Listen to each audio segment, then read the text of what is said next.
Welcome back. It's now time for sports.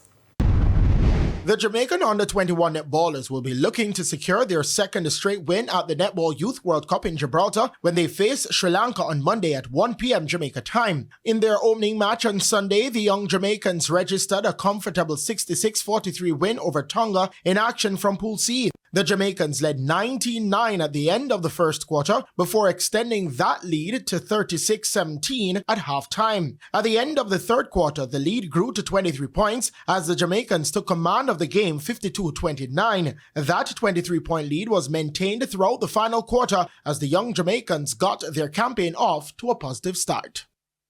Waterhouse FC and Arnett Gardens FC will do battle in the feature game of a doubleheader in the Ray and Nephew Jamaica Premier League at the Waterhouse Mini Stadium on Monday at 7:30. Waterhouse will be hoping to rebound from a 2-1 loss to Harbour View last time out, while Arnett Gardens will be hoping to secure their third win on the trot. In the curtain raiser, Chapelton Maroons will go up against the newcomer Spanish Town Police at 5 p.m. Meanwhile, defending champions Cavaliers shook off 2 straight losses in the Ray and Nephew Jamaica Premier League as they were one of 2 teams to win on Sunday. The Rudolph Speed-coached outfit returned to winning ways after a 2-1 victory over Treasure Beach at Sabina Park. Cavalier wasted no time getting on the scoresheet with Christopher Ainsworth slotting home in the 8th minute. However, Treasure Beach came roaring back with a strike of their own courtesy of Jaheim Harris in the 40th minute. However, the champions clawed their way back through Darley Massico in the 61st minute. First of all, this Treasure Beach team is a good team, I believe. I think what has been happening to us is that we have a lot of tired legs.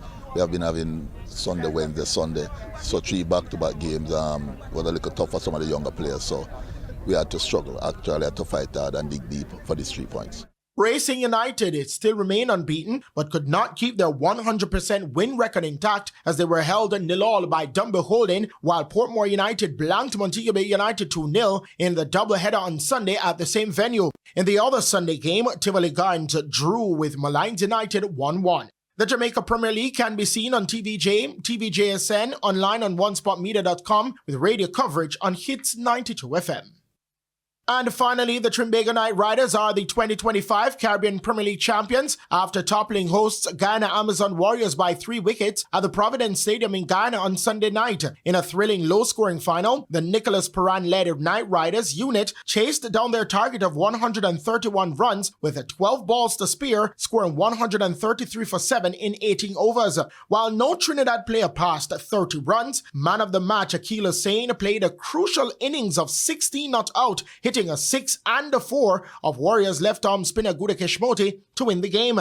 Batting first, a complete bowling performance by Trinbago Knight Riders aided in restricting the home side to 130 for 8 in 20 overs. Pakistani batsman Iftikhar Ahmed top scored with 30. USA left-arm seamer Soraba Nat Trafakalar was the Knight Riders' principal wicket taker with 3 for 26. He was supported by left-arm spinner Akil Hussain with 2 for 26. This victory is the 5th CPL title for the Knight Riders, their first since 2020, and their maiden triumph outside of Trinidad and Tobago. The Warriors have now lost 7 out of the 8 CPL finals they've played in. I'm Christopher Scott, and that is your Midday Sports Report.